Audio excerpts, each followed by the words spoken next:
So for this exercise, you're going to come down onto your side and you're going to place your arm onto the floor so that your elbow is underneath your shoulder. I would suggest as well that you just squeeze your shoulder down and away from your ear to set up. So you're kind of switching on your lats here too. Then from there, you're going to keep your knees bent. You can have them slightly further ahead or slightly further back.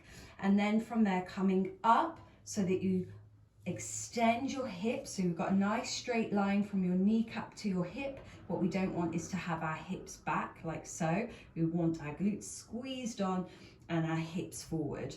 From here, you'll start to feel a little bit of a burn in this area, and that's the area that we're targeting. And what you're going to do is breathe in, and as you breathe in, think about expanding the back of your ribs and the side of your ribs. And when you breathe out, the ribs come back in.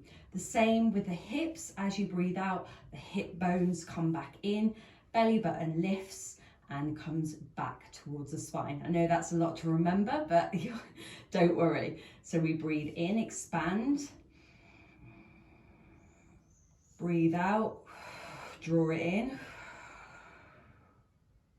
Breathe in. Expand the back of the body as well.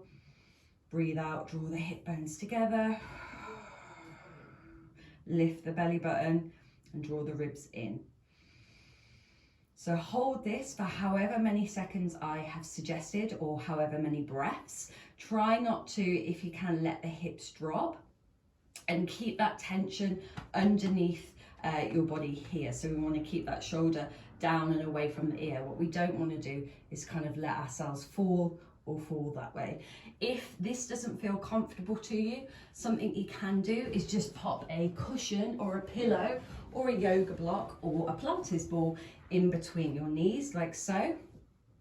All right, and sometimes actually having that can help to increase the core activation, because you can squeeze in and get that nice kind of pelvic floor contraction and drawing the hip bones together. But for some people, that doesn't feel too nice. The only other adaptation you could make, if that feels too much to you, is coming up into your tall, short side plank. So you're going to come up like so and hold like so. Exactly the same cues, but this time you're just further away from the floor, so it just makes it that little bit easier. Also, a final thing actually, if this doesn't feel comfortable to you, you can take the other leg out as well. So that is the short side plank.